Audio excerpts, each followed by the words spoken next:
Російські триколори, георгіївські стрічки, нескінченні колони військових і дітей у пілотках. І все це під союз Нерушимий та Катюшу. В окупованому Росією Криму масштабно і з розмахом відгуляли День Великої Побєди у стилі парадів на Червоній площі. Похизувалися новинками російського воєнторгу, БТРами, танками і градами. Із таких російські найманці обстрілюють український Донбас.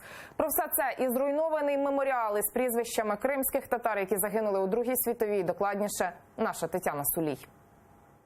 Російські триколори, червоні радянські полотнища із серпом та молотом, георгіївські стрічки і мундири, всіяні медалями. Це не Красна площа і навіть не Росія. Це український Сімферополь, який Росія 5 років тому нахабно вкрала. А сьогодні організувала тут масштабне театралізоване дійство з костюмами, декораціями і оркестром. На честь Великої Побєди. Щоправда, побєда у Путіна своя, і це зовсім не перемога над нацизмом. Ми від всієї душі поздравляємо ветеранів Великої Отечественної війни. З колонок б'ють куранти, точнісінько, як на Красній площі, 10 разів, і вистава починається.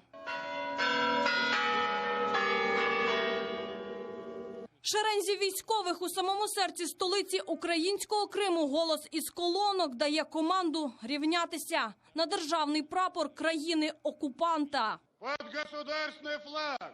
А далі все як у радянському кіно. Історія про прапор на Рейхстагу під мелодію Союзу Нерушимого. Являється знаменем Побєди. Усе це під пильним оком самопроголошеного глави Криму Аксьонова та так званого спікера Константинова і панотців у рясах із чорно-білими портретами солдатів на дерев'яних палицях.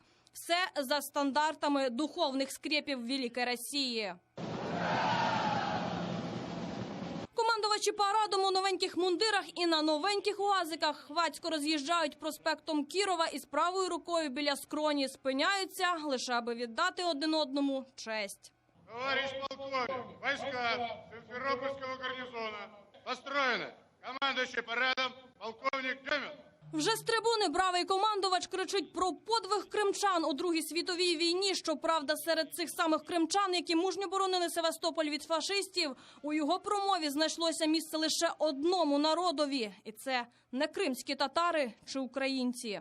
250-дневная оборона Севастополя стала символом храбрости, несгибаемого характера и твердости духа русского солдата. А далі йдуть нескінченні колони військових, коробка за коробкою, моряки, піхота, артилеристи і діти.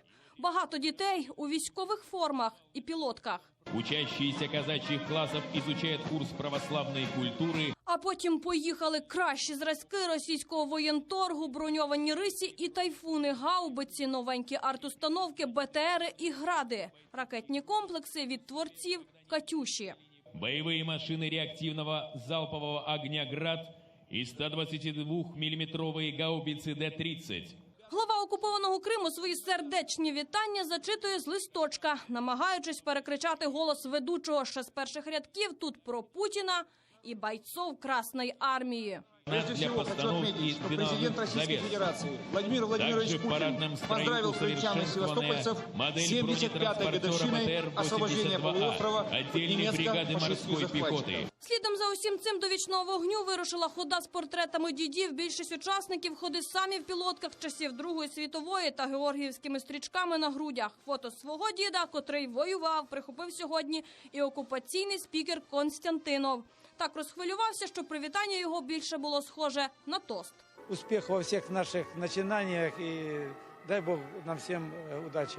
Аби хоч якось розважитися, дітлахи видираються на один із новеньких градів. Що таке Велика Побєда, знати не знають, але повоювати не проти. І наші бабушки і дідушки захищають наш город Симферополь.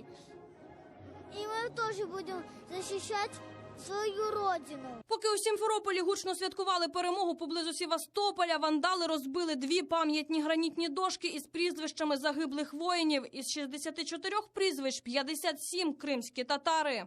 Целенаправленная акция, умышленная, причем накануне 9 мая. Для того, чтобы еще раз сделать больно крымским татарам. Это же отчетливое доказательство того, что крымские татары не вписываются в общую идею того, что крымские татары народ предатель. Поэтому такие вещи, такие факты стараются уничтожить, точно так же, как переписать учебники. Не Сімферополем єдиним, поки окупований Крим через перекриті дороги зупинився. У кілометрових заторах схожі паради у російському стилі синхронно відгуляли і в окупованому Севастополі та Керчі. Тетяна Солій, Заман, АТР.